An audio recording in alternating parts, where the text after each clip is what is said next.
Saudara pendengar sekalian, Radio Horor Indonesia segera dimulai.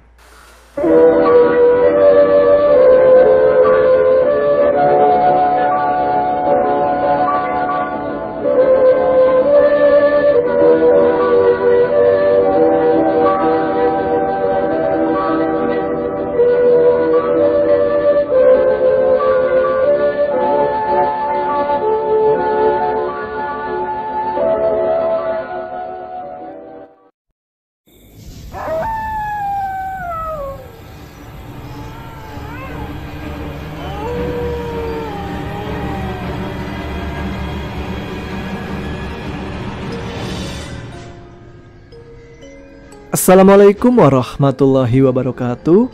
Jumpa lagi dengan saya Tama, dan kali ini dalam segmen Radio Horor Indonesia. Bagaimana kabar kalian? Semoga selalu diberikan kesehatan dan rezeki yang cukup. Kita jumpa lagi pada segmen Radio Horor Indonesia yang kembali hadir menemani malam Jumat kalian. Seperti biasa, dalam segmen Radio Horor Indonesia ini saya akan membacakan beberapa cerita horor untuk teman-teman Ada Pagerangan. Bagi teman-teman yang ingin ikut membagikan cerita pengalaman mistisnya, bisa dikirim ke email kami adapagerangan20@gmail.com atau DM kami di Instagram AAG Channel. Mengawali RHI FM malam ini, ada cerita mistis dari Mbak Elisa di Kalimantan. Mbak Lisa bercerita pengalaman mistisnya ketika tinggal di desa pedalaman karena ikut merantau suaminya yang bekerja di kebun sawit. Nah, seperti apa pengalamannya? Teman-teman Ada Pagerangan, ceritanya mulai dari sini.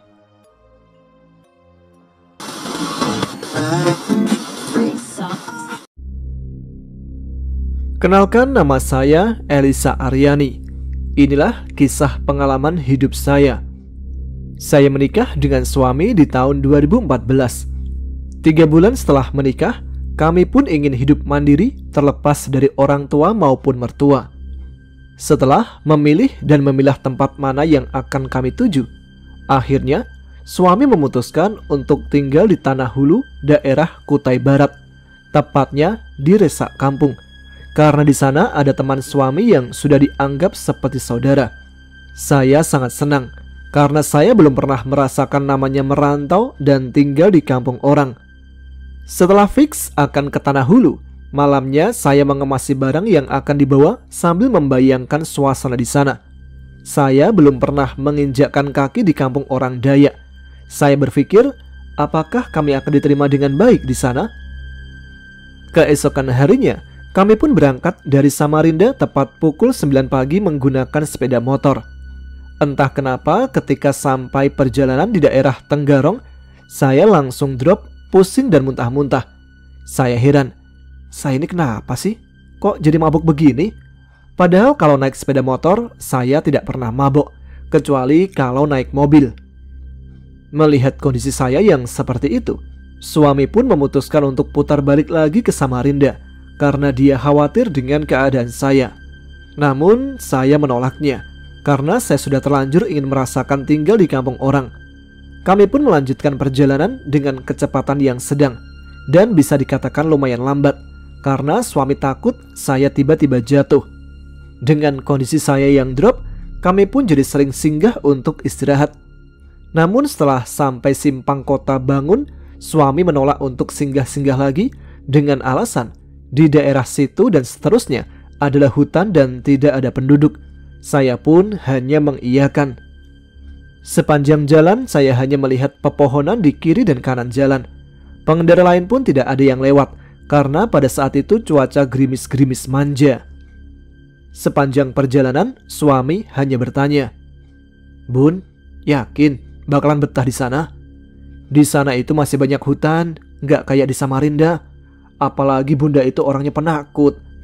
Saya pun menjawab, "Gak apa-apa ya, namanya juga mau hidup mandiri. Ya gak boleh pilih-pilih tempat." Karena keasikan bercerita-cerita, akhirnya pukul 6 sore kami tiba di rumah yang saya panggil Mama Dayak. Dan sekarang sudah jadi mama angkat saya. Setelah menyambut kedatangan kami, Mama pun menyiapkan kamar untuk kami. Sekedar intermezzo saja. Rumah Mama Daya itu ada dua, tapi digabung seperti rumah bangsal. Rumah yang satunya itu bertingkat, sedangkan rumah satunya itu hanya ada satu kamar. Dan kami dipersilakan menempati rumah yang ada kamar satu ini. Setelah membersihkan diri dan makan, saya dan suami pamit untuk istirahat. Di daerah ini belum ada listrik, jadi kalau malam hanya menggunakan mesin domping. Setelah masuk kamar, saya langsung merebahkan diri. Namun, 5 menit kemudian, di bawah kolong ada seperti orang yang sedang mengadu-adu air. Karena memang rumah ini adalah rumah panggung dan di bawahnya seperti rawa. Mendengar itu, saya langsung bertanya pada suami. "Itu apa ya?" Saut suami. "Udah, Bunda diam aja." Selang beberapa lama, ada juga yang mengetok-ngetok jendela. Kami pun langsung saling pandang.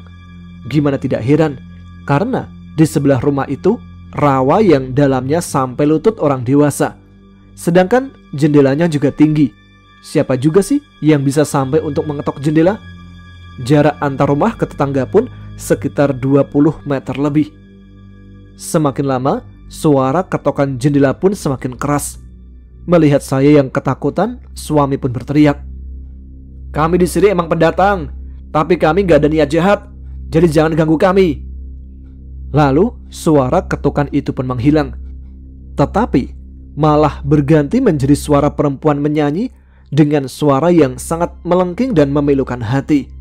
Saya tidak mengerti dia bernyanyi menggunakan bahasa apa, tapi mungkin bahasa Dayak.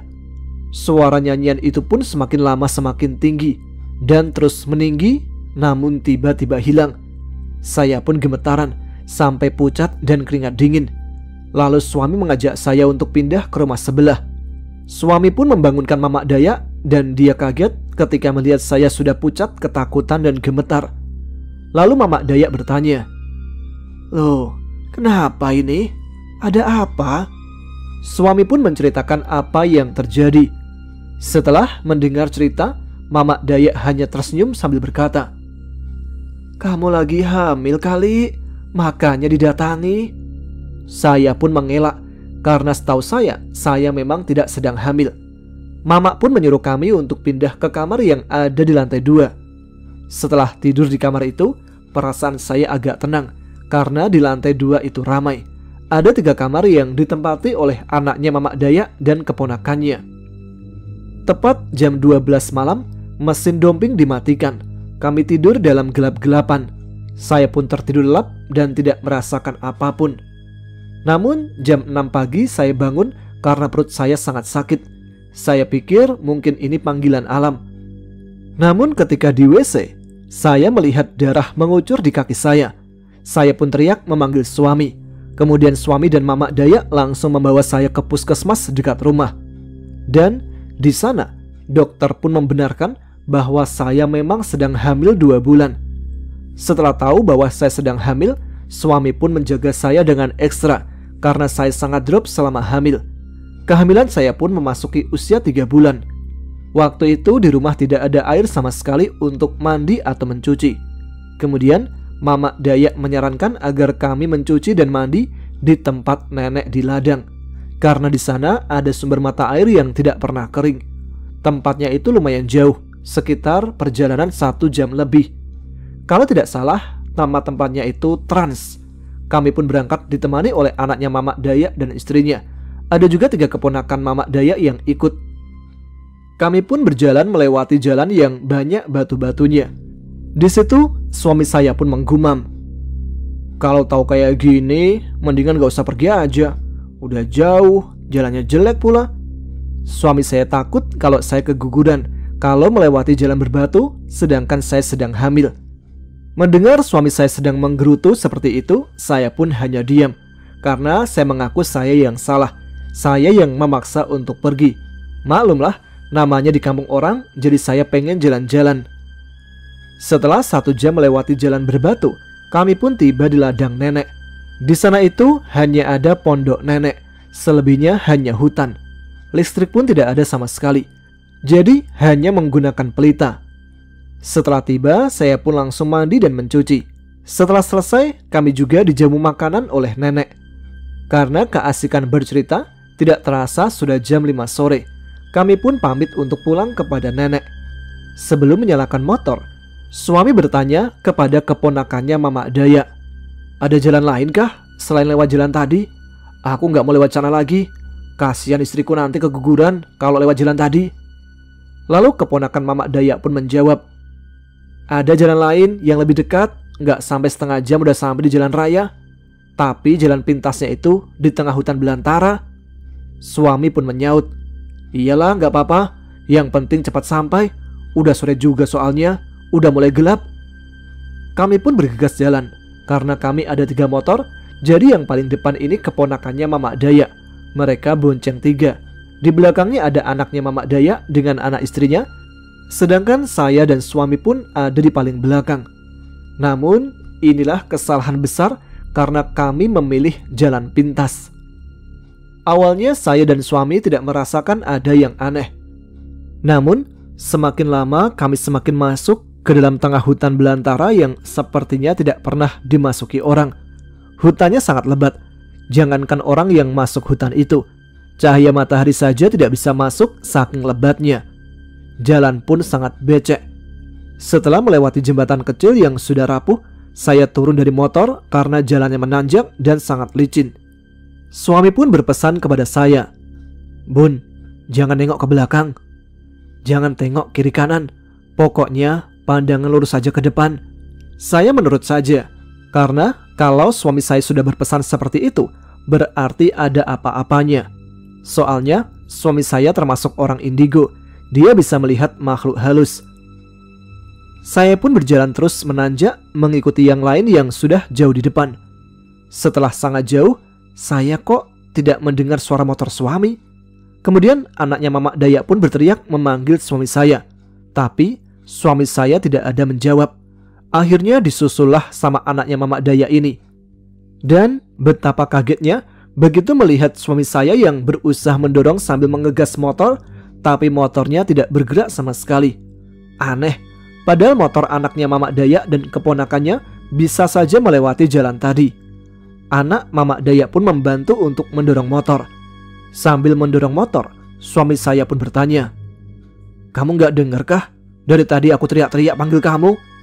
Lalu anaknya Mamak Daya menjawab, "Orang aku juga tadi manggil-manggil kamu karena aku gak ada dengar suara motormu." Setelah suami sampai di tempat saya menunggu, suami pun menghampiri saya, memeluk, mengusap kepala sampai ujung kaki.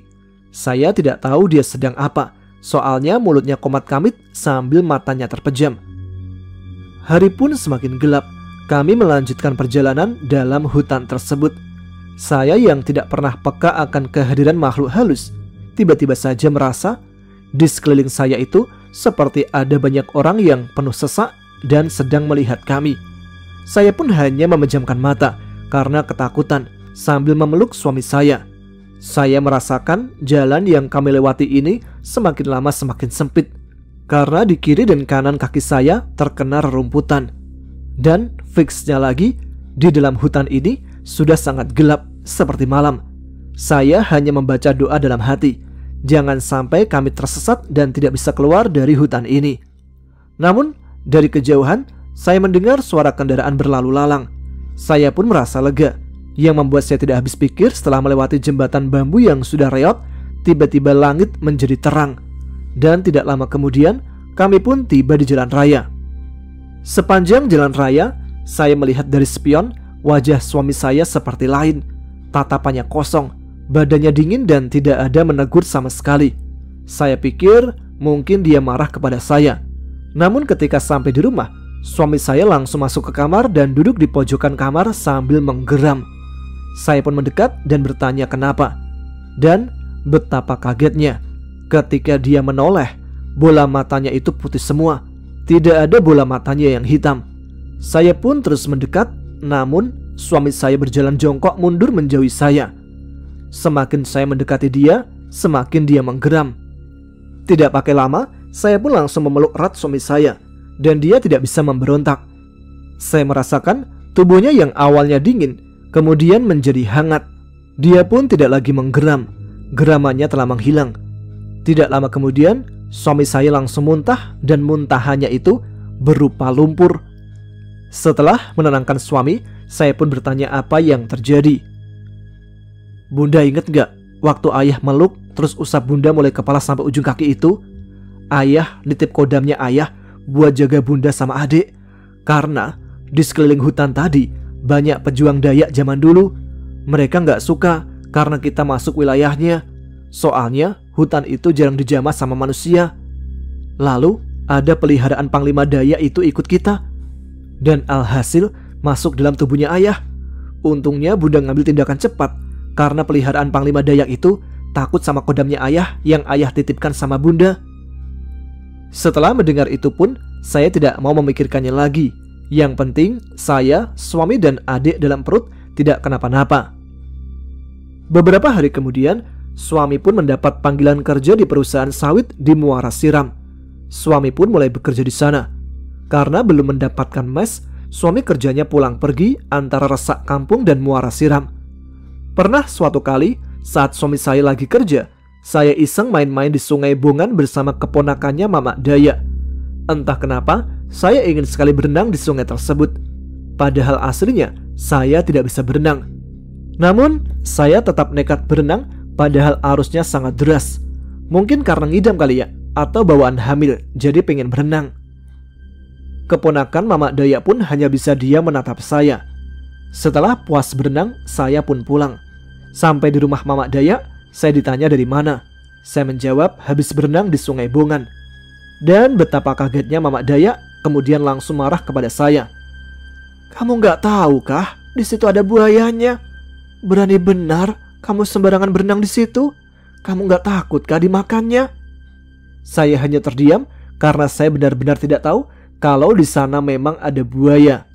Saya pun tidak berani cerita kepada suami soal saya berenang di Sungai Bongan karena saya takut suami saya marah dan melarang saya keluar rumah. Setelah 2 bulan bekerja di perusahaan sawit, kami pun pindah ke mes. Kami mengangkati barang menggunakan sepeda motor melewati jalan yang berbatu. Ya, namanya juga jalanan menuju kebun sawit, pasti jalannya tidak ada yang diaspal. Setelah selesai merapikan mes, kami pun istirahat. Saya merasa nyaman tinggal di mes tersebut. Hari itu, saya lupa hari apa. Yang jelas, saya pergi ke pasar malam Resak 3 untuk berbelanja keperluan dapur. Setelah selesai belanja, kami pulang senja. Selama perjalanan, pikiran saya memang kosong. Saya hanya memandang kiri kanan, hanya terbentang pohon sawit. Namun tiba-tiba, mata saya tertuju pada 2 bola api besar yang terbang melintasi pepohonan sawit dan mengikuti kami. Karena pengetahuan saya awam tentang yang begituan, saya bertanya sama suami, "Itu apa ya?" Suami hanya menjawab dengan datar, "Udah, gak usah dihiraukan dan gak usah dilihatin bun. Nanti dia ngikut sampai mas kita malah."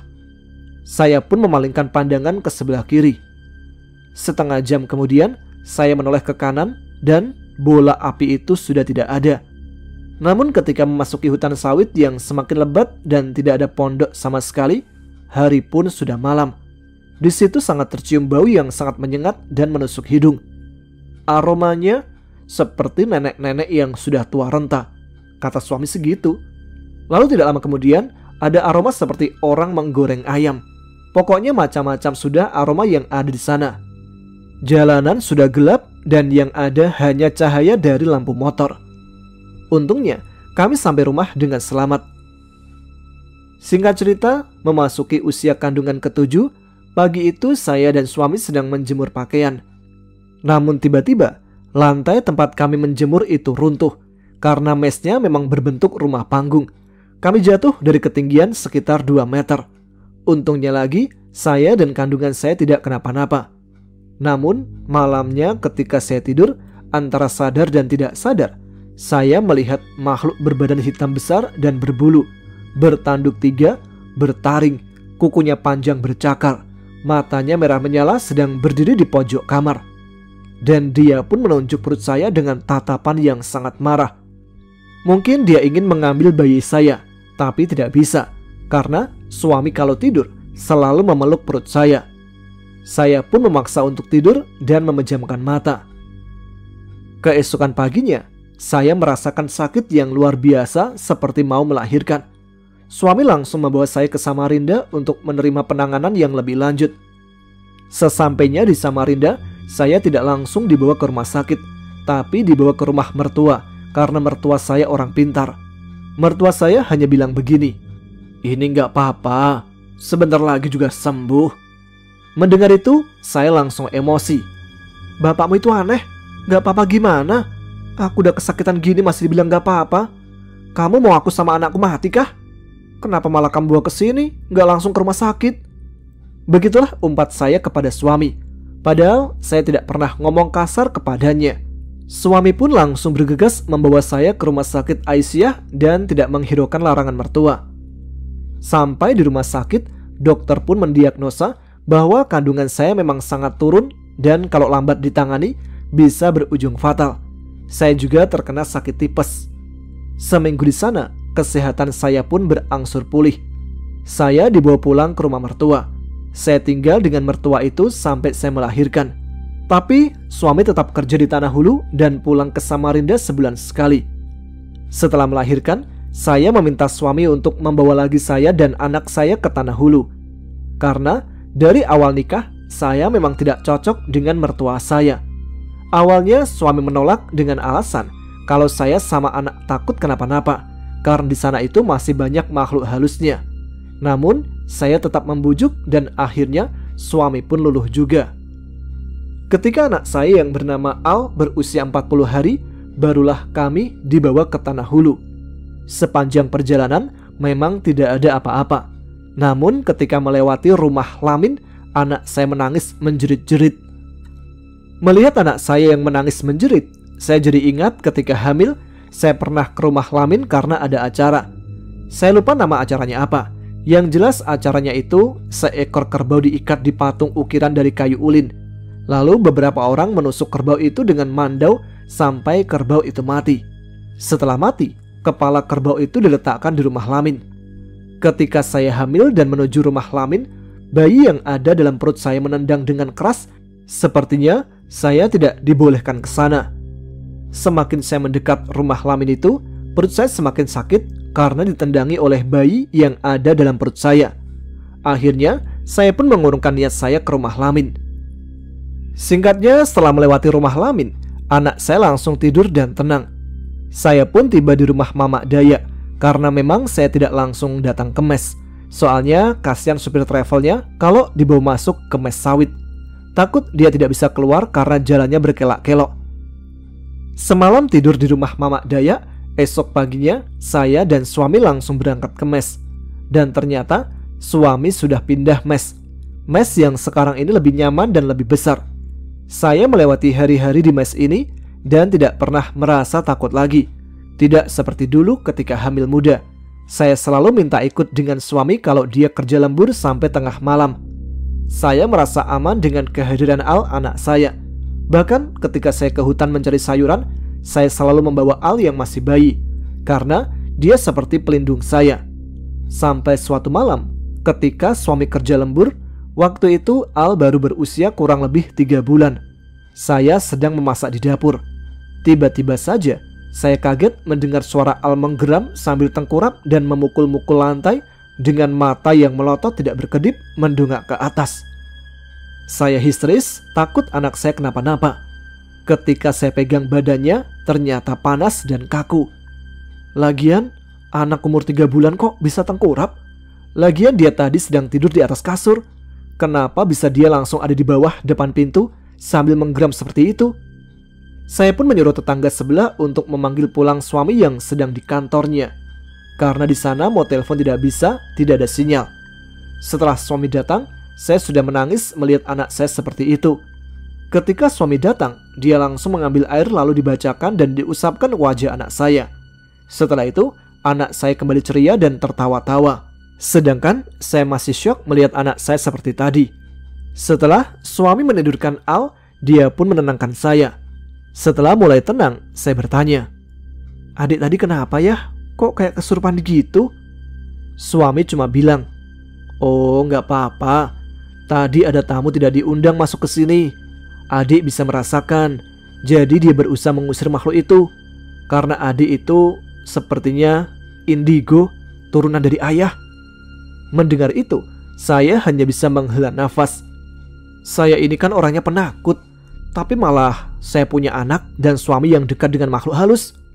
Begitulah umpat saya dalam hati. Sejak kejadian itu, saya menjadi parno lagi dan melarang suami untuk kerja lembur. Keesokan harinya, saya, suami, dan Al ke pasar malam lagi untuk membeli beberapa barang kebutuhan.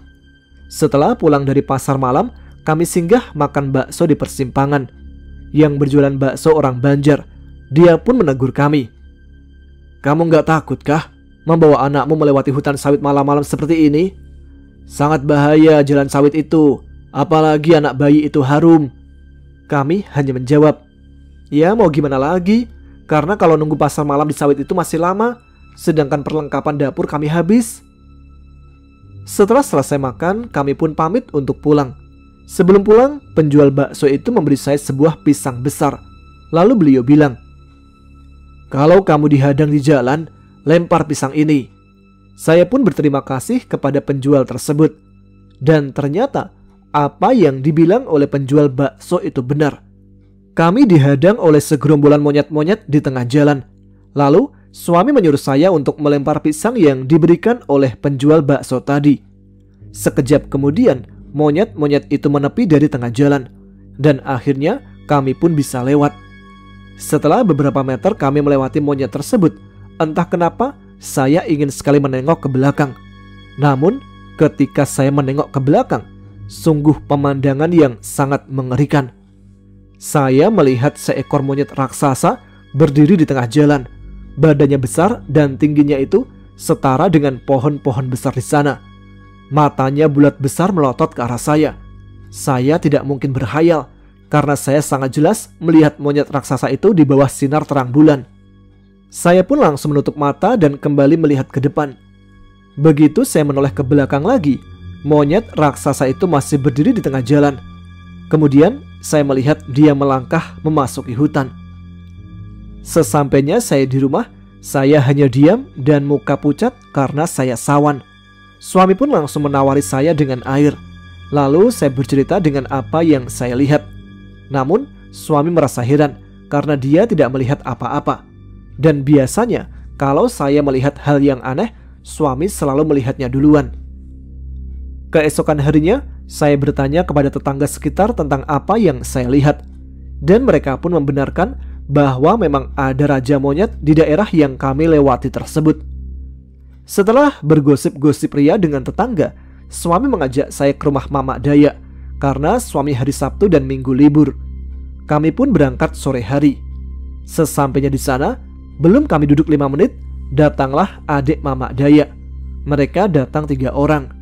Setelah mereka ikut berbincang dengan kami, tiba-tiba om itu mengajak suami saya untuk mencari durian di tengah hutan. Mendengar itu, Mama Daya melarang suami saya karena kami seorang pendatang. Lagian di sana itu angker, ada kuntilanak hitam yang suka makan kelamin laki-laki. Saya pun dengan tegas melarang suami untuk ikut. Namun 3 orang adik Mama Daya ini tidak menghiraukan perkataan Mama Daya. Kemudian berangkatlah mereka ketika senja dengan menempuh perjalanan jauh. Namun tepat jam 12 malam, mereka tiba di rumah dengan tergesa-gesa dan wajah yang pucat pasi. Setelah tenang, mereka pun mulai bercerita apa yang terjadi. Awalnya begini, mereka bertiga duduk di pondok sambil bercerita. Lalu mereka memutar musik di HP dengan sangat kencang. Tidak lama kemudian, dari arah rerumputan bambu ada suara perempuan menangis. Lalu lama-lama berubah menjadi tawa yang mengerikan.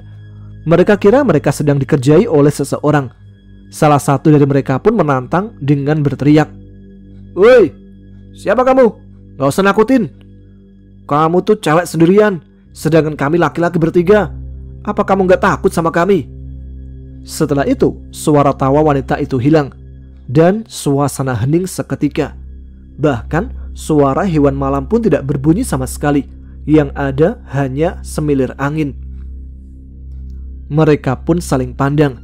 Setelah mereka merasa wanita itu sudah pergi, mereka mencarinya di rerumputan bambu. Setelah dicari kesana kemari, tapi tidak ditemukan. Mereka pun memutuskan untuk kembali ke pondok. Namun, betapa kagetnya mereka ketika melihat wanita yang berpakaian hitam dengan rambut panjang terurai sedang duduk bergelantungan di atas pondok sambil tertawa cekikikan menatap mereka. Mereka pun langsung lari terbirit-birit. Hantu itu pun mengejar mereka dengan terbang di atasnya. Mereka terus lari dan berlari mengitari hutan. Mereka tidak merasa takut dengan hewan buas. Yang mereka takutkan sedang dikejar-kejar kuntilanak hitam. Di tengah pelarian mereka, salah seorang om menemukan tombak bambu. Lalu tombak itu dilemparkan ke hantu itu. Setelah itu, mereka terus berlari hingga sampai ke rumah. Untungnya hantu itu tidak ikut sampai ke rumah. Mamak Dayak pun yang mendengarnya hanya tertawa. "Kapok kamu, sudah dibilang gak usah pergi masih saja pergi. Hantunya itu jahat, susah penangkalnya. Sudah suka makan kelamin lelakian, suka makan bayi juga. Karena dulu pernah ada bayi nangis tengah malam di ayunan, tapi orang tuanya lambat bangun buat mengangkat anaknya. Itu hantu yang angkat anaknya dari ayunan. Dan ketika subuh, ada tetangga yang lewat depan rumah, melihat ada anak bayi sudah kaku terbaring di depan rumah." Mendengar cerita Mamak Dayak, saya pun tidak berani mengayun anak saya lagi. Belum sampai di situ, Mamak Dayak juga melanjutkan ceritanya bahwa kalau malam kadang ada peti mayat yang terbang. Saya lupa apa nama peti Dayak itu. Yang jelas peti itu selalu terbang di malam hari. Dan konon katanya peti itu akan mengejar seseorang yang ditemuinya. Lalu peti itu akan menimpa orang sampai orang tersebut mati. Karena sudah pernah kejadian di daerah situ, ada yang mengalaminya. Keesokan paginya kami kembali ke mes. Saya selalu memikirkan apa yang terjadi dan apa yang diceritakan oleh Mamak Dayak. Saya sempat depresi gara-gara memikirkannya, karena saya takut keluarga saya nanti kenapa-napa. Sampai suatu hari, di saat suami kerja, saya merasa linglung, seperti ada yang mengajak saya pergi. Saya pun pergi meninggalkan mes begitu saja, sambil menggendong Al yang berusia 5 bulan. Saya terus berjalan melewati rimbunan hutan sawit bersama Al. Karena saya berjalan di tengah hutan sawit, di situ tidak ada sama sekali para pekerja sawit. Saya tidak tahu berapa lama dan berapa jauh saya berjalan di hutan sawit. Saya sampai tidak sadar kaki saya sudah berdarah-darah dan Al terus menangis, tapi saya tidak hiraukan. Entah karena kaki saya terkena rumput liar atau karena apa. Namun ketika tangisan Al mulai kencang, saya langsung tersadar. "Loh, ini di mana? Ngapain saya di hutan?"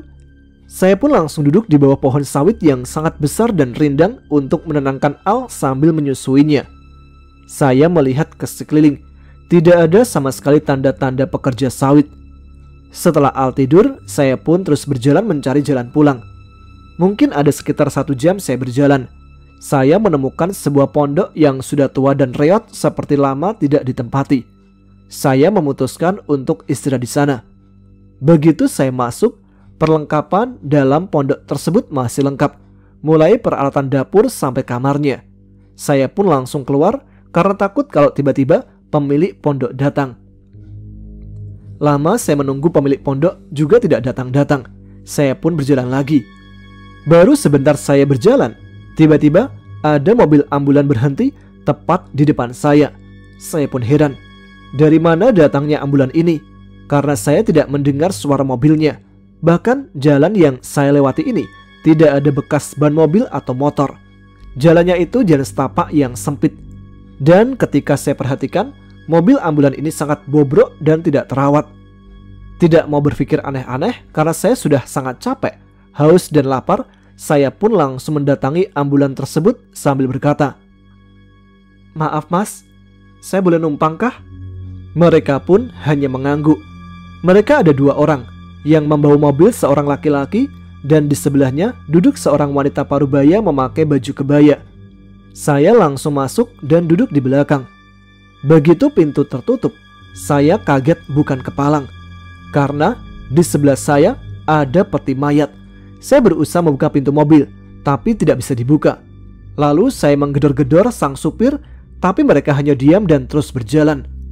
Ambulan ini terus berjalan semakin masuk ke dalam hutan. Jalannya pun sangat laju.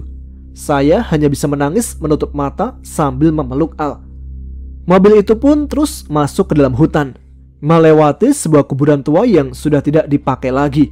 Saya sampai hampir pingsan. Ini saya mau dibawa kemana? Batin saya. Tapi saya harus tetap kuat demi anak saya. Mungkin sekitar 15 menit ambulan itu berjalan. Tiba-tiba dia menghentikan mobil di sebuah jalan raya yang saya tidak tahu itu di mana. Setelah berhenti, pintu mobilnya langsung terbuka sendiri. Saya tidak pakai aba-aba lagi, langsung turun dan lari sambil memeluk Al. Namun begitu saya menengok ke belakang, ambulan itu sudah tidak ada. Saya berpikir dalam hati, mungkin niat mereka baik menolong saya untuk keluar dari hutan sawit. Tapi juga nggak harus gitu kali caranya.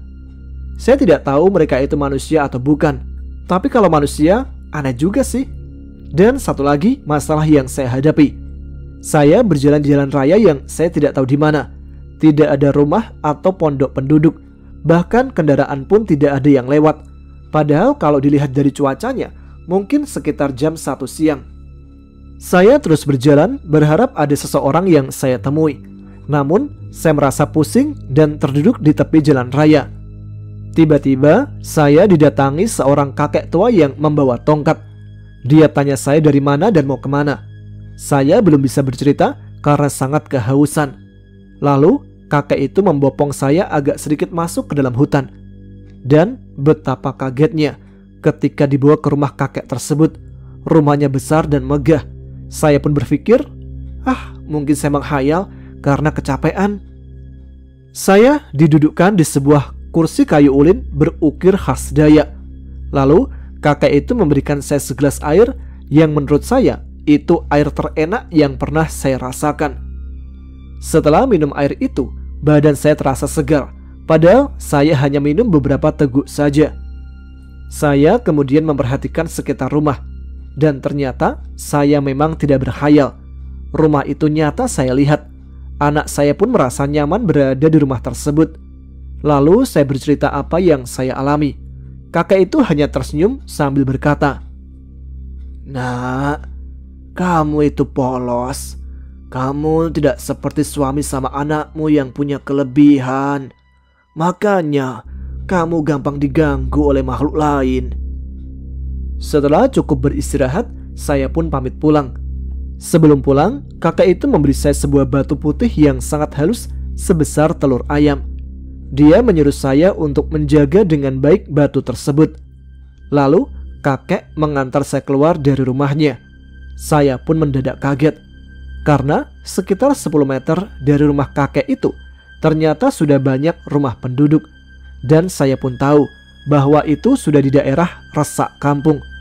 Kakek itu pun meminta maaf karena hanya bisa mengantar sampai di situ, tidak bisa mengantar sampai rumah. Saya pun sangat berterima kasih. Saya berjalan meninggalkan kakek tersebut. Namun ketika saya menengok ke belakang dan ternyata kakek itu sudah tidak ada. Saya lalu menuju ke rumah Mamak Dayak dan ternyata di sana sudah ada suami saya. Dia berkata bahwa saya sudah pergi selama 3 hari. Padahal perasaan saya hanya seharian saja saya pergi. Kami pun akhirnya kembali ke mes. Setelah tiba di mes, ternyata sudah banyak orang yang menunggu. Bahkan beberapa di antara mereka mendatangi saya dan bercerita, katanya mereka melihat saya melewati hutan sawit. Mereka memanggil saya, tapi saya tidak menghiraukan. Suami pun berkata, "Sudah, istri saya jangan diajak cerita dulu, biar tidak depresi lagi." Malamnya pun saya menceritakan kepada suami saya apa yang saya alami. Setelah selesai cerita, suami langsung meminta batu putih itu. Namanya saya tidak mengerti itu batu apa. Ya, saya langsung kasih aja ke suami. Namun, semua mendadak berubah. Setelah memegang batu itu, suami saya jadi pemarah dan kasar. Bahkan tidak segan untuk memukul saya. Melihat suami yang sudah kalap mata seperti itu, saya pun sudah tidak tahan lagi. Saya pun memutuskan untuk pergi ke rumah Mamak Dayak. Lalu Mamak Dayak memberi saya uang untuk ongkos pulang ke Samarinda. Sesampainya di Samarinda, saya langsung diobati lagi oleh nenek saya. Sekitar 2 bulan di Samarinda, suami pun tidak ada menyusul saya sama sekali. Di situ saya berpikir, mungkin suami saya itu sudah tidak respect dengan saya dan Al. Dan ternyata memang benar, suami saya memiliki wanita idaman lain. Di situ saya memutuskan untuk pisah dengan suami. Namun saya tidak menyesal karena saya sudah diberi seorang anak yang bisa melindungi saya di alam nyata maupun alam mimpi. Karena saya sering diteror lewat mimpi, bahkan hampir membunuh saya. Saya mencoba bangun dari mimpi, tapi tidak bisa. Akhirnya saya bisa terbangun karena mendengar teriakan anak saya. Di situ saya sadar, meski sudah tidak bersama suami, tapi saya masih memiliki anak yang istimewa, yang saya harapkan bisa melindungi saya sampai dia dewasa nanti. Begitulah pengalaman hidup saya. Mohon maaf kalau terlalu panjang dan banyak sesi curhatnya. Sekian, terima kasih.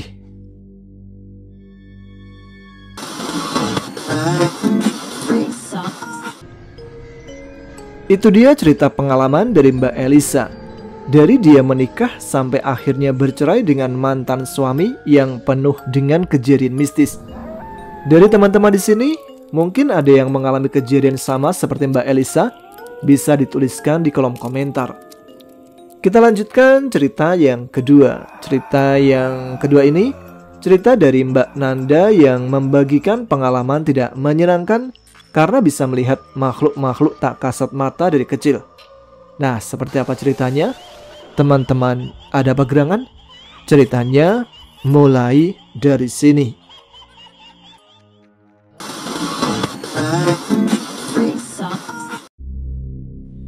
Perkenalkan, namaku Nanda. Aku hanya seorang gadis pada umumnya, tapi tidak keseluruhannya normal. Semenjak kecil, aku mempunyai kemampuan melihat bayangan-bayangan hitam yang berkeliaran di sekelilingku. Aku tidak yakin kapan kemampuanku itu aku dapat. Seingatku, aku mulai merasakan kemampuanku itu ketika umurku menginjak 5 tahun. Awalnya aku hanya melihat banyak sekali bayangan hitam yang lalu lalang di depan rumahku ketika aku dan keluargaku sedang bepergian ke tempat baru. Namun, semakin umurku bertambah, aku semakin bisa melihat mereka dengan jelas. Ketika aku masih berumur 5 tahun, aku menganggap mereka adalah manusia juga. Tapi semakin dewasa, aku mulai mengenali beberapa kejanggalan. Tapi mereka sama sekali tidak melangkah. Mereka hanya diam, dan tubuh mereka bergerak perlahan-lahan seperti mengambang di udara. Pada umur 7-10 tahun, aku sering sekali sakit-sakitan. Alasan utama aku sakit-sakitan adalah karena aku menjadi bulan-bulanan mereka. Saat mereka mengetahui bahwa aku dapat melihat mereka, mereka tidak henti-hentinya mempermainkanku, membuatku tidak bisa tidur, akhirnya jatuh sakit. Satu hal yang membuatku tidak tahan adalah wujud mereka. Mereka seperti punya cara untuk membuatku tidak bisa tidur. Bagaimana mungkin seorang yang normal bisa tidur ketika ada sosok wanita dengan lingkar mata yang menghitam dan wajah pucat penuh luka lebam berdiri di sisi tempat tidurnya, memperhatikanku dengan tatapan tajam sambil tersenyum. Dan itu terjadi tepat pada tengah malam. Sosok wanita itu memang penghuni kamarku, dan dia gemar sekali memperhatikanku ketika aku tidur. Awalnya aku sering mengira kalau sosok itu adalah ibu, terutama saat dia mengelilingi rumahku pada tengah malam. Pernah suatu malam, aku sedang ingin ke kamar mandi. Aku pun pelan-pelan turun ke lantai bawah. Saat melewati ruang makan yang saat itu dalam keadaan gelap, aku melihat seorang wanita tengah berada di sana. Dia seperti sedang membereskan piring-piring. Aku tanpa ragu menyapanya. "Mama belum tidur?" Dan ketika wanita itu menoleh, aku mengenali lingkar mata hitam dan senyumannya yang menyeramkan. Ternyata dia bukan ibuku, melainkan makhluk yang ada di kamarku. Dia tersenyum menyeringai saat kupanggil mama. Dan beberapa detik kemudian dia menghilang. Aku langsung lari menuju kamar mandi. Namun saat selesai buang air kecil dan kembali ke kamar, dia sudah ada di kamarku, berdiri kaku di sudut kamar, terus saja memperhatikanku. Lama-kelamaan aku mulai terbiasa dengan kemampuanku ini. Aku tidak terlalu lagi takut dengan penghuni kamarku. Aku bahkan menamainya Nyonya, dan saat akan tidur, aku kadang suka berbicara sendiri. "Nyonya, jangan ganggu gua lah, gua mau tidur nih. agak kesanaan dikit berdirinya. Orang tuaku awalnya heran, tapi ya mereka akhirnya menerima kemampuanku. Mau diapakan lagi? Toh aku sudah dianugerahi kemampuan ini, jadi terima sajalah. Oh iya, penghuni rumahku bukan hanya si nyonya ini. Di kamar mandi rumah ada sosok pria yang wujudnya hanya berupa setengah tubuh manusia dari kepala hingga pinggang. Aku tidak tahu apa yang terjadi kepadanya, tapi dia sudah menghuni kamar mandi rumahku sudah lama. Sepertinya dia mati kecelakaan atau bagaimana, entahlah. Tapi laki-laki inilah yang paling aku takuti. Selain memang wujudnya yang hanya setengah badan, wajah pria ini juga sangat menyeramkan. Wajahnya agak hancur dengan sebuah luka robek memanjang dari alis hingga pipi. Separuh wajahnya juga gosong. Dia benar-benar wujud yang sangat menyeramkan. Untungnya, sosok pria itu takut dengan garam. Jadi untuk mencegah dia muncul saat aku sedang di kamar mandi, aku menyuruh orang tuaku untuk menaruh garam dapur di sisi kamar mandi, sehingga siapapun yang menggunakan kamar mandi akan aman dari gangguannya. Maklum, sosok pria ini sepertinya sangat jahil, suka mengganggu orang-orang di rumah. Dulu sering sekali pembantu pingsan dalam kamar mandi akibat diganggu sosok ini. Tahun 2008, aku lulus SMA. Dan seperti kebanyakan anak SMA lainnya, tentunya aku juga ingin meneruskan ke perguruan tinggi. Saat aku menerima surat pemberitahuan bahwa aku lulus SMA, orang tuaku memutuskan untuk mendaftarkan aku pada sebuah universitas swasta di salah satu kota besar di Jawa Barat. Orang tua memang berasal dari kota tersebut, jadi tidak heran jika mereka menginginkan aku untuk kuliah di sana. Setelah aku mendaftar dan mengikuti prosedur penerimaan mahasiswa baru, akhirnya aku resmi menjadi mahasiswa di sana. Aku mengambil sastra Inggris. Sebenarnya, aku ingin sekali tinggal di rumah nenek selama masa kuliah, tapi orang tuaku tidak mengizinkan. Mungkin karena rumah nenek jauh dari kampus. Jadi mereka khawatir jika aku harus pulang pergi dari rumah nenek ke kampus, aku bakal gampang kecapean. Akhirnya, aku menyewa sebuah kamar kos yang berada tidak jauh dari kampus. Oh iya, seminggu sebelum aku berangkat ke sana, nyonya seperti tidak setuju aku pergi. Dia selalu berbuat ulah, mulai dari menyembunyikan barang-barangku sampai mengobrak-abrik isi koperku. Seringkali aku menemukan pakaianku acak-acakan di pagi hari, dan aku hanya bisa tersenyum melihat ulah nyonya. Tapi yang lebih parah lagi adalah 3 hari sebelum keberangkatanku. Selama 3 hari itu, setiap aku bangun pagi hari, aku selalu menemukan tanda seperti ada seseorang yang tidur di sebelahku. Ternyata, selama 3 hari itu, nyonya tidur di sampingku, tidur di sebelahku semalaman. Setelah beberapa hari menempati kamar kos baru, aku belum menemukan sosok yang aneh di sana. Aku merasa sangat bersyukur. Akhirnya, aku bisa tidur dengan tenang. Selama menjalani perkuliahan, aku juga mendapatkan banyak teman. Begitu juga di tempat kos. Aku mulai mengenal penghuni di sana dan tidak lagi merasa kesepian. Aku sering sekali singgah ke kamar temanku. Tapi sayangnya, kamar beberapa temanku ada penghuninya. Kamar teman yang berada tepat di sebelah kamarku misalnya, ada sosok anak perempuan. Wajahnya sangat pucat dan tatapannya kosong. Setiap kali aku melihat ke arahnya, dia hanya diam, membalas tatapanku dengan tatapan kosong tanpa ekspresi, dan mulutnya mengeluarkan darah. Lalu seketika itu dia langsung menghilang. Tapi itu tidak seberapa. Di kamar teman yang lainnya, di ujung lebih seram lagi. Di sana ada sosok wanita seperti nyonya, tapi jauh lebih menyeramkan. Rambutnya panjang menutupi wajahnya. Namun samar-samar aku melihat wajahnya di balik rambutnya yang lebat dan kusut. Astaga, wajahnya hancur dan lidahnya menjulur dari mulutnya. Bola matanya berwarna merah seperti terjadi pendarahan di dalam bola matanya. Aku yang baru melihat seketika merinding dan detak jantungku berpacu cepat. Aku tidak mau melihatnya lagi. Sosok wanita itu senang sekali menempel di atas kamar. Hari berganti hari, bulan berganti bulan. Tidak terasa sudah sekitar 1,5 tahun aku menjalani perkuliahan. Dan saat itu aku sedang libur setelah UAS. Karena sebuah urusan kemahasiswaan, aku belum pulang ke Jakarta. Beberapa temanku juga demikian. Kami benar-benar merasa bosan. karena hampir seluruh teman-teman sudah pulang ke rumah masing-masing. Hanya kami berempatlah yang masih berada di kosan. Pada suatu malam, temanku yang bernama Ami mendatangi kamarku. Dia mengajak aku untuk jalan-jalan malam.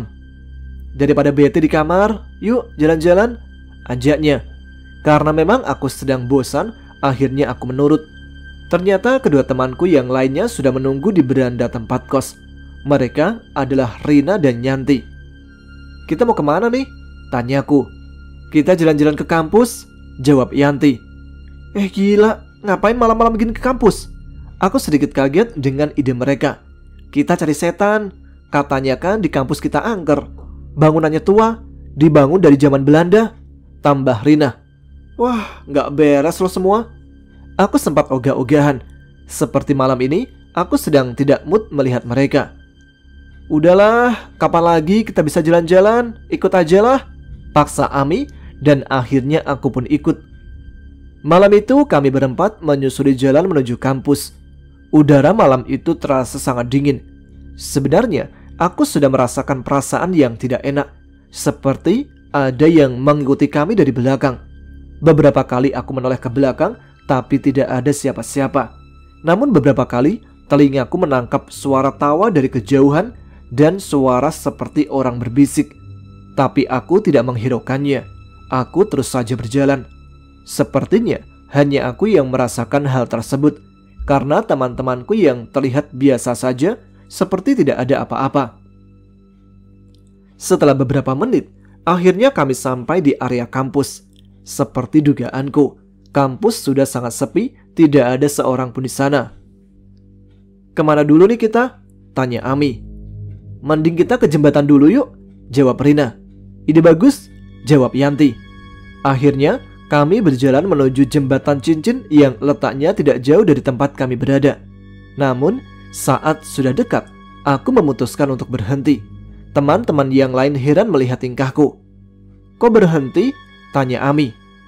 "Gua tunggu di sini aja deh ya. Lo aja pada kesana," jawabku. "Loh, emang kenapa?" Yanti memperhatikanku. "Nggak apa-apa, kaki gua sakit nih, jadi gua istirahat dulu." Tentu saja itu hanya alasanku, dan untungnya mereka percaya. Akhirnya, mereka bertiga yang meneruskan perjalanan, sedangkan aku hanya memperhatikan dari jauh. Alasan aku untuk tidak ikut bukan karena kakiku sakit, melainkan karena di tengah-tengah jembatan aku melihat sekelompok tentara Belanda tengah berbaris. Mereka masih mengenakan seragam lengkap, tapi wajah mereka sangat pucat dan menyeramkan. Tatapan mereka dingin dan penuh kemarahan, seperti mereka tidak senang dengan kehadiran kami, terutama aku yang dapat melihat mereka. Teman-teman yang lain malah mendekati mereka, berhenti tepat di tengah-tengah jembatan, dekat dengan pasukan tentara itu. Tentunya teman-temanku tidak dapat melihat gerombolan tentara tersebut. Tentara itu sangat tinggi besar, lebih tinggi dari orang-orang pada umumnya. Mereka menatap teman-temanku dengan tatapan yang tajam. Beberapa dari mereka menggeram. Sepertinya mereka merasa sangat terganggu, dan ini bukan hal yang bagus. Aku khawatir salah satu di antara mereka akan kesurupan. Akhirnya aku memanggil mereka semua untuk pergi dari jembatan.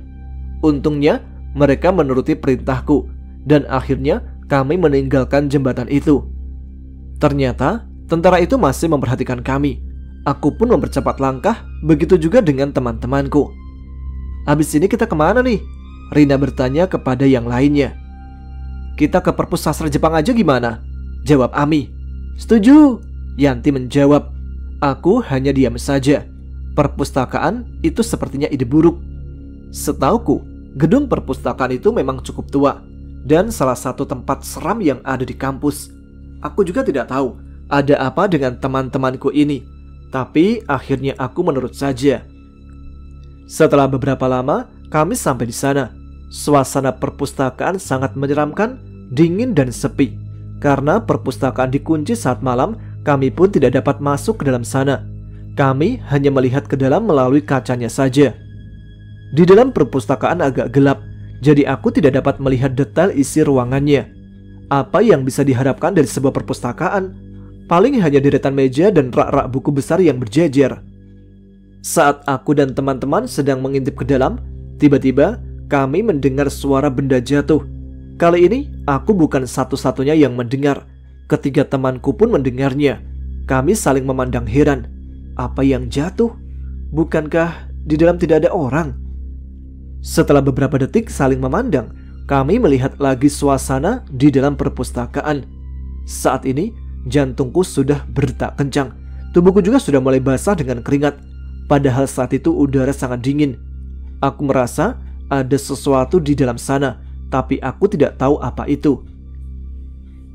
Saat kami mengintip lagi ke dalam, ketiga temanku berteriak. Tepat di balik kaca, ada sosok nenek-nenek menempelkan wajahnya di permukaan kaca dari dalam perpustakaan. Aku juga melihat wajah sosok nenek-nenek itu. Sangat menyeramkan. Kulit wajahnya pucat dan kebiruan. Kulitnya sudah sangat keriput dan dipenuhi bintik-bintik hitam. Rambut putihnya tergerai berantakan. Dan bola matanya berwarna putih semua. Sosok nenek itu menempelkan wajahnya ke permukaan kaca saat kami memutuskan untuk mengintip lagi ke dalam. Ketiga temanku melihatnya, tidak hanya aku. Jantungku seperti berhenti seketika. Ketiga temanku berteriak dan berlari tunggang langgang. Aku tidak sempat melihat kemana mereka berlari, hingga aku kehilangan mereka. Dalam keadaan yang panik, aku hanya bisa berpikir untuk lari ke sana. Aku pun lari keluar kampus, tapi aku berhenti di bagian depan kampus, menunggu teman-teman yang lain. Jantungku berdetak cepat sekali dan nafasku tersengal-sengal. Tapi setelah beberapa menit berselang, teman-temanku tidak juga muncul. Aku pun memutuskan untuk terus menunggu. Setengah jam menunggu, aku sudah mulai berpikir untuk kembali ke kamar kos saja. Mungkin teman-teman sudah berada di sana. Aku masih ragu-ragu untuk mengambil keputusan. Tiba-tiba, telepon genggamku berbunyi. Ketika aku lihat, ternyata Yanti yang menelpon. Aku sedikit tenang saat tahu Yanti menelpon. Tanpa pikir panjang, ku angkat telepon itu. Halo? Lo di mana? Udah balik ke kosan? Gue masih nunggu di depan kampus nih, seruku. Hah? Kenapa? Lo ngomong apa? Jawab Yanti kebingungan. Dia sepertinya tidak mengerti dengan apa yang aku katakan. Iya, gue nungguin lo di depan kampus. Lo tadi pada lari kemana sih? Kok pada nggak nungguin gue? Payah lo, nggak setia kawan. Mulutku terus saja berbicara. Lah, lo ngapain di kampus tengah malam gini? Jawab Yanti. Bukannya tadi lo sama si Ami, Amarina ngajak jalan-jalan ke kampus? Tanyaku. Jujur, aku mulai mempunyai firasat buruk. Kata siapa? Orang dari tadi gue sama Ami di kamar Rina. Habisnya kita takut di kamar masing-masing sendirian. Mana kosan sepi lagi? Jelas Yanti. Justru gue yang mau nanya ke lo. Tadi gue ketok kamar lo, tapi gak ada yang jawab. Lanjut Yanti lagi. Seketika itu, tubuhku seperti kena sambaran petir. Gue mau pinjam chargeran HP ke lo, tapi lo nya gak ada. Lagian, ngapain sih lo malam-malam gini keliaran? Tegas Yanti kesal. Seketika aku tutup telepon. Aku hanya bisa diam saja. Lalu, siapa 3 orang yang tadi mengajakku? Seketika itu juga aku merinding hebat. Inilah yang paling kubenci dari kemampuanku melihat mereka. Mereka kadang sering mempermainkanku dengan menyamar sebagai manusia. Tiba-tiba, aku mendengar suara wanita tertawa cekikikan bersaut-sautan dari kejauhan. Sepertinya mereka sedang mengejekku. Aku yang masih syok dan kebingungan hanya bisa diam mendengarkan mereka mengejekku. Beberapa menit berselang, akhirnya aku sudah cukup tenang. Pelan-pelan aku melangkahkan kaki meninggalkan kampus, cepat-cepat meninggalkan tempat ini. Sepertinya aku memang harus lebih berhati-hati lain kali, atau aku akan jadi bahan keisengan mereka. Andaikan Nyonya ada di sini, mungkin saja dia juga akan menertawakanku. Dipermainkan setan karena kemampuanku.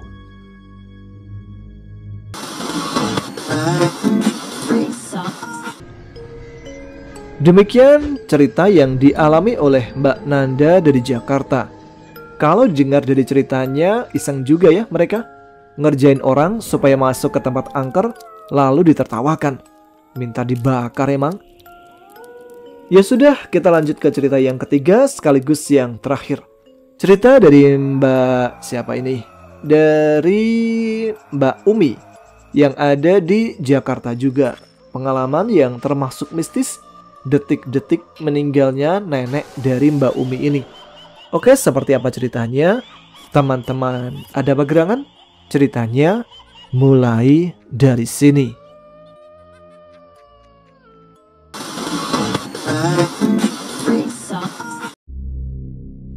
Rabu 1 Agustus 2007. Aku harus pulang, harus bolos kuliah dan meninggalkan Jakarta beberapa minggu ke depan.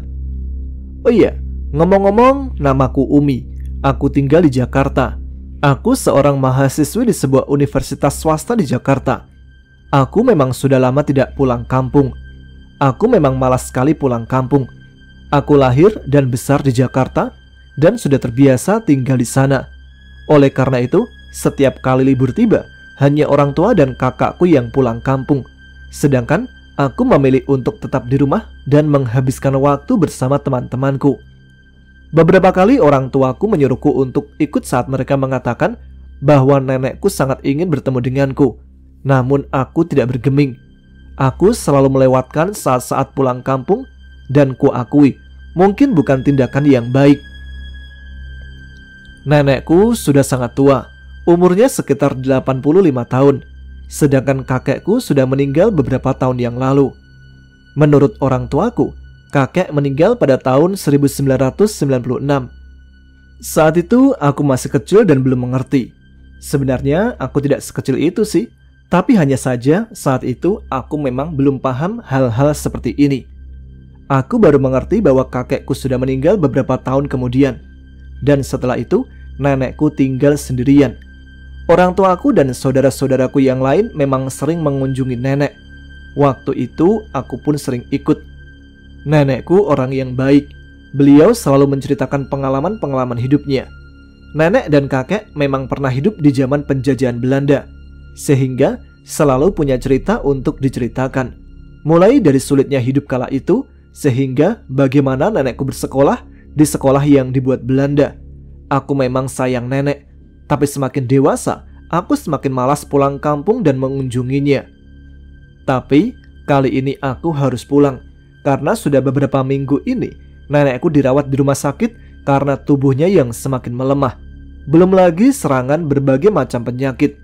Tidak heran mengingat umurnya yang sudah sangat tua. Beliau kadang tidak sadarkan diri, lalu kemudian siuman kembali.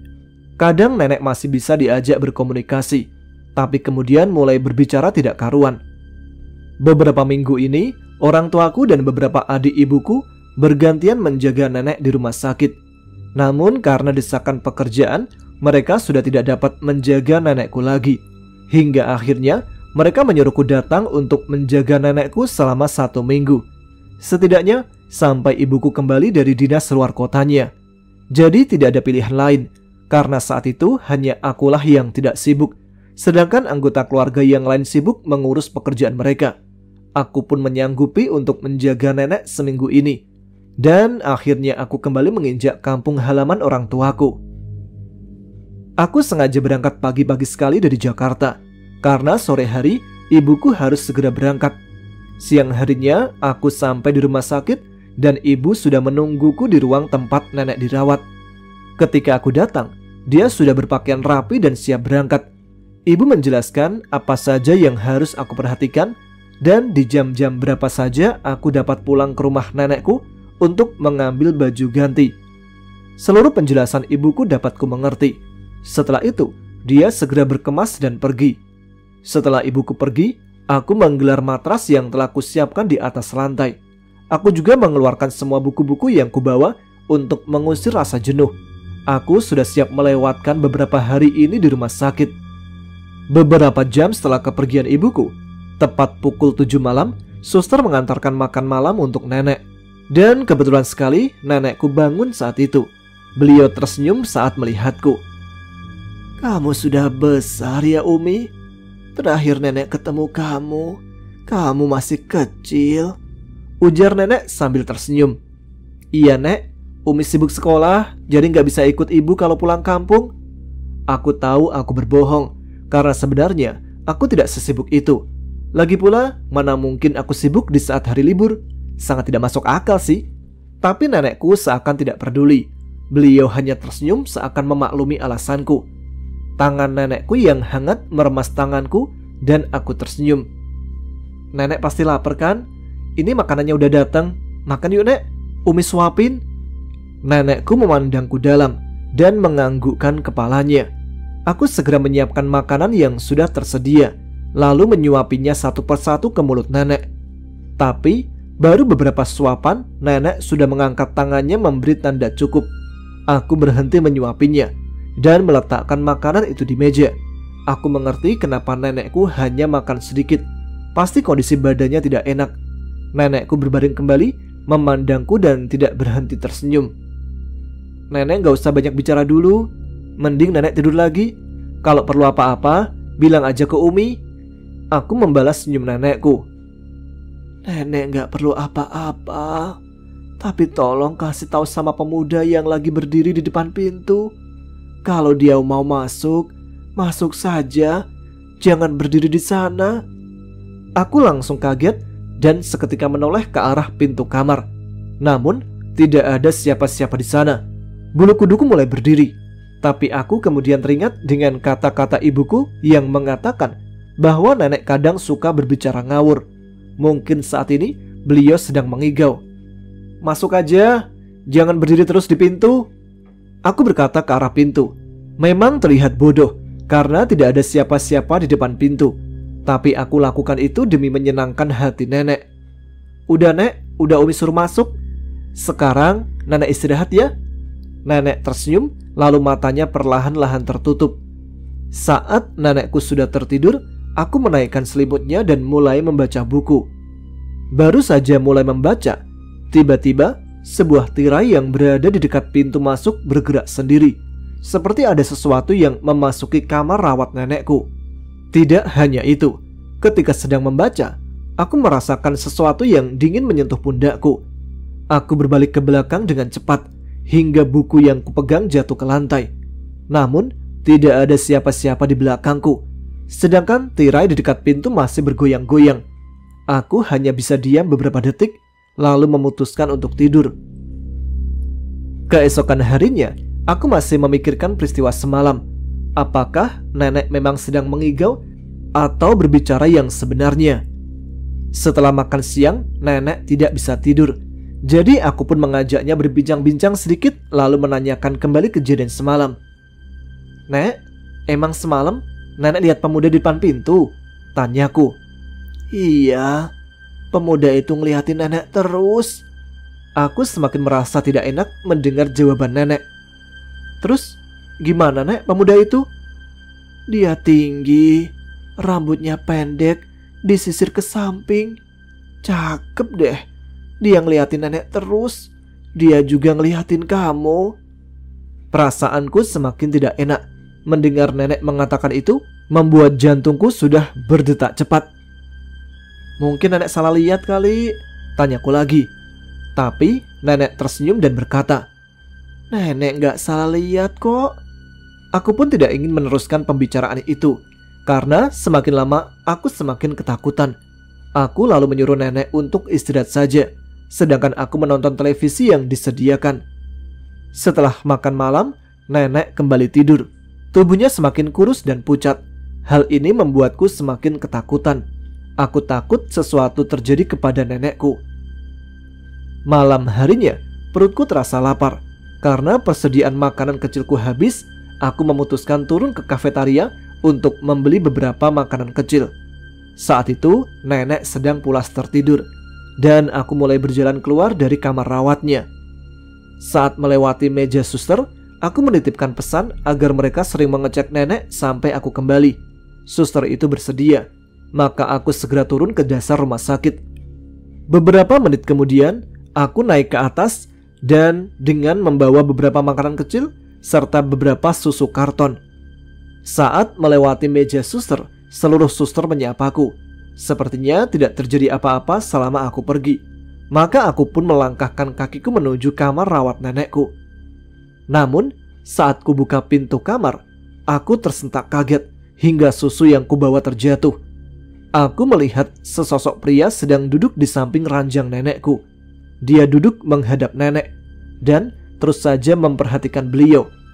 Bagaimana dia bisa ada di sini pada jam seperti ini? Maaf, Anda siapa ya? Tanyaku seraya masuk ke dalam ruangan. Pria itu menoleh ke arahku. Wajahnya agak pucat dan pandangannya sayu. "Saya hanya mau menemani dia." Pria itu menoleh ke arah nenekku yang sedang tidur. "Dia sendirian," tambah pria itu. "Tapi Pak, tidak sopan masuk ke dalam kamar orang lain. Lebih baik Bapak keluar sekarang, atau saya panggil keamanan." Pria itu hanya diam dan menoleh ke arahku, lalu beranjak pergi. Saat dia menatapku, aku dapat melihat wajahnya dengan jelas. Kulitnya agak putih dan rambutnya disisir menyamping. Rambut hitamnya berkilauan diterpa cahaya lampu ruangan, seperti pria yang terlalu banyak memakai minyak rambut. Cara pria itu berpakaian seperti orang asing, tapi wajahnya sangat pribumi. Aku terus memperhatikan pria itu saat dia keluar. Aku takut dia berbuat sesuatu atau mengambil sesuatu. Tapi ternyata pria itu keluar dengan tenang, dan aku pun bernafas lega. Kuletakkan makanan kecil dan susu yang kubeli di atas meja. Untung saja aku cepat kembali. Jika tidak, mungkin pria itu mengambil barang-barang berhargaku. Tapi siapa pria itu? Tidak mungkin sembarang orang bisa masuk ke sini pada tengah malam seperti ini. Mungkin dia juga menunggu salah satu pasien di rumah sakit ini. Karena penasaran, akhirnya aku keluar dari kamar menuju meja suster. "Sus, ngeliat tadi ada pria lewat nggak?" Aku bertanya pada salah satu suster. Suster itu lalu beradu pandang dengan suster lain. Tidak ada pria yang lewat." Aku terdiam sejenak. "Tapi apakah ada pria yang menunggu pasien di sini?" tambahku. "Tidak ada. Keluarga yang jaga pasien di sini semuanya wanita." Beberapa suster yang lain hanya memperhatikan. "Memangnya ada apa ya?" tanya suster itu. "Oh, nggak apa-apa sus, cuma tanya aja," jawabku sambil tersenyum. Aku pun kembali ke kamar nenek. Beberapa hari kemudian, keadaan nenek semakin buruk. Beliau tidak sadarkan diri. Suster memasang alat bantu pernafasan untuk nenekku. Melihat hal itu, aku segera menelpon ibuku untuk memberitahu keadaan nenek yang semakin menurun. Ibuku memutuskan untuk segera pulang, tapi mungkin besok pagi dia baru sampai di rumah sakit. Sedangkan adik ibuku datang beberapa jam setelah aku menelponnya. Aku menjaga nenek bersamanya. Ibuku datang saat pagi harinya, tapi ternyata keadaan nenek terus memburuk. Kini dia sama sekali tidak merespon siapapun, bahkan menggerakkan tangan pun tidak. Dokter yang menangani nenekku juga sudah angkat tangan. Dia mengatakan sepertinya nenek sudah tidak ada harapan. Seluruh keluargaku yang mendengar itu menangis, termasuk aku. Kini aku mengerti apa yang tidak ku mengerti dulu. Semenjak saat itu, seluruh keluarga menunggui nenek di rumah sakit. Seluruh lantai kamar inap nenek sudah dipenuhi matras. Nenek memang bisa pergi kapan saja, jadi tidak ada satupun yang mau meninggalkan nenek. Beberapa dari mereka bahkan tidak berhenti berdoa. Aku hanya duduk di tepi kamar, memperhatikan ibu dan saudara-saudaraku yang berdoa. Saat aku sedang memperhatikan mereka, tiba-tiba sesuatu menarik perhatianku. Tepat di kaca yang terdapat di pintu masuk, aku melihat sosok pria itu lagi. Dia terus saja memperhatikan nenek dari jauh. Rambutnya yang berkilauan masih disisir ke samping. Wajahnya masih terlihat pucat. Sepertinya hanya aku yang menyadari kehadiran pria itu. Cukup lama aku memperhatikan pria tersebut. Lalu pria itu membalas tatapanku. Dia tersenyum saat melihatku. Entah mengapa, aku merasa sangat nyaman dengan senyumannya. Setelah pria itu menghilang, aku tidak tahu kemana perginya. Tapi mengapa dia selalu muncul saat tengah malam? Aku pun baru menyadari bahwa ciri-ciri pemuda yang diceritakan oleh nenekku beberapa hari yang lalu sangat mirip dengan pria itu. Aku semakin bertanya-tanya. Tapi dalam keadaan seperti ini, sepertinya aku tidak dapat berpikir jernih. Keadaan nenek semakin parah. Ibuku beberapa kali menangis. Dia tidak hentinya menggenggam tangan nenek. Tanpa kusadari, air mataku juga mengalir. Beberapa hari kemudian, ibu membangunkanku tengah malam. Seluruh keluarga sudah berdiri mengelilingi nenek. Aku bingung apa yang terjadi. Aku segera berdiri dan maju mendekati tempat tidur nenek. Ternyata nenek sedang kesulitan bernafas. Tubuhnya seperti kesulitan memompa udara. Sekarang aku tahu kenapa ibu membangunkanku. Sepertinya nenek akan pergi untuk selamanya. Seluruh saudaraku, termasuk aku, tidak dapat menahan tangis. Beberapa berdoa dalam tangis mereka. Kakak laki-lakiku merangkulku erat. Tubuhku seperti remuk. Air mata mengalir deras membuat nafasku tersedak. Malam itu hatiku hancur. Aku belum sanggup mengucapkan selamat tinggal kepada nenek. Tapi beberapa menit kemudian nafas nenekku berhenti. Dan saat itu juga tangis ibuku pecah. Dia merangkul tubuh nenek. Dan saudaraku yang lain hanya menunduk karena tidak sanggup menahan kesedihan. Malam itu nenekku pergi untuk selamanya. Ayahku mewakili keluarga segera mengurus surat-surat kematian nenek di rumah sakit. Dia juga mengurus pemulangan jenazah ke rumah duka. Aku, kakakku, dan orang tuaku bersama saudara-saudara yang lain mengikuti mobil jenazah yang membawa nenek pulang ke rumahnya. Sedangkan di rumah nenekku, beberapa saudara yang lain sudah bersiap-siap menyambut jenazah nenekku sampai di rumah duka untuk segera dimandikan dan disolatkan. Aku mendampingi ibuku sampai saat jenazah nenekku dikebumikan. Ibu cukup terpukul kehilangan ibunya. Malam harinya, sebuah pengajian digelar di rumah nenek. Aku sudah lelah sekali saat itu. Hingga akhirnya aku tertidur di ruang tamu nenek. Di dalam tidurku, aku bermimpi bertemu nenek. Dia terlihat sangat sehat. Dia tidak mengatakan apa-apa, hanya tersenyum lalu pergi bersama seorang pria. Pria itu mirip seperti pria yang kutemui di rumah sakit. Aku terbangun keesokan paginya. Saat aku bangun, ibu tengah berbincang dengan beberapa tamu yang datang. Sepertinya keadaan ibu sudah lebih baik. Aku tidak mau menceritakan mimpiku yang sepertinya akan membuatnya kembali bersedih. Jadi aku putuskan untuk diam saja. Usai mandi dan sarapan, rumah masih terus didatangi tamu yang melayat dan beberapa sanak saudara. Orang tua dan kakakku sibuk. Karena tidak ada yang dapat kuajak ngobrol, aku hanya duduk di ruang tamu. Aku terus saja memperhatikan sebuah lemari yang berada tidak jauh dari tempatku berada. Entah karena iseng atau apa, aku mulai mendekati lemari itu dan membuka beberapa laci besar yang ada di bagian bawahnya. Beberapa laci itu berisi perlengkapan menjahit. Nenekku memang senang menjahit. Tapi beberapa lagi berisi album foto yang sudah usang. Aku pun mulai membukanya. Ternyata album itu berisi foto-foto tua saat nenek sedang hamil. Nenek terlihat masih sangat muda saat itu. Dia terlihat tersenyum dalam foto hitam putih yang sudah menguning itu. Tapi tiba-tiba sebuah foto membuat keningku berkerut. Di dalam foto itu terlihat nenekku sedang menggendong seorang bayi bersama seorang pria. Pria itu terlihat sangat tampan dengan senyumannya yang manis. Tapi bukan itu yang membuat dahiku berkerut. Yang membuat dahiku berkerut adalah pria itu mirip sekali dengan pria yang kulihat beberapa kali di rumah sakit saat nenekku dirawat dan akhirnya meninggal dunia. Rambut hitam mengkilap disisir ke samping dan mata yang sayu. Aku kaget bercampur bingung. Saat itu ibuku lewat di hadapanku dan aku segera memanggilnya. "Bu, ini siapa?" Aku memperlihatkan foto itu.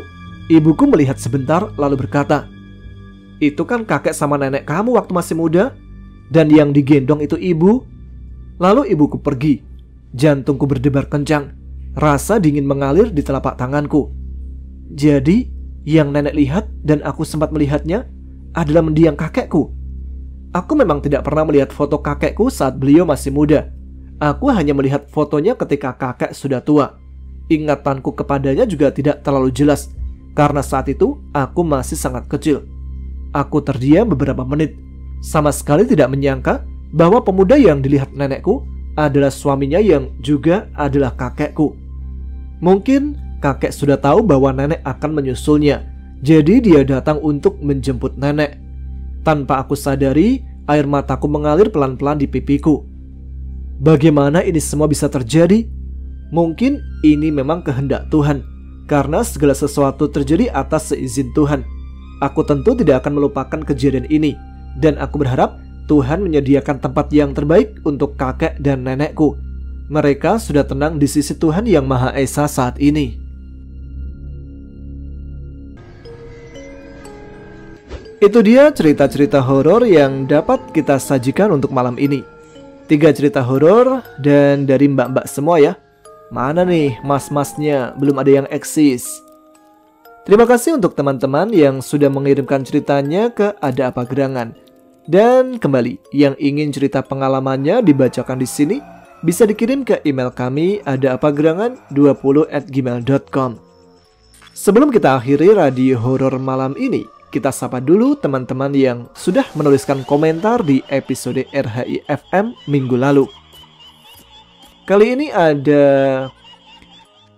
Edeti Aca dari Bandung, kemudian ada Zakiyah Zulfa di Hong Kong, lalu ada Mas Hari Hirmawan di Tebet, kemudian Niki Nugraha yang ada di Bandung juga, lalu Vini Vidivici di Cirebon, kemudian dari Mbak Caca, warga Malang, Kabupaten Hong Kong, Kecamatan North Point. Salamnya buat seluruh ARMY aja. Lalu ada Mbak Rumiati yang dari Medan, kemudian Mbak Yuli di Subang, Edi Saputro di LA07, Mas Edvanto yang ada di Krian, Sidoarjo. Kemudian ada Mbak Lia Alisa di Tuban. Lalu ada Mbak Intan Permatasari di Pacitan, dapat salam dari mantannya Mas Gundul Kucluk. Dan ada Mas Imam Muhari yang sedang bertugas di Cirebon. Juga teman-teman lain yang belum disebutkan nama dan asalnya, semoga sehat selalu dan saya terima kasih sudah selalu eksis selalu di sini. Baiklah, kita tutup sekarang episode kali ini. Kita jumpa lagi pada RHI FM malam Jumat depan. Terima kasih untuk teman-teman yang telah menyimak. Saya Tama harus pamit. Selamat beristirahat untuk teman-teman sekalian. Yang sudah tertidur semoga bermimpi indah. Yang masih melek, tuliskan komennya. Tunjukkan eksistensi kalian. Selamat malam, selamat beristirahat. Wassalamualaikum warahmatullahi wabarakatuh.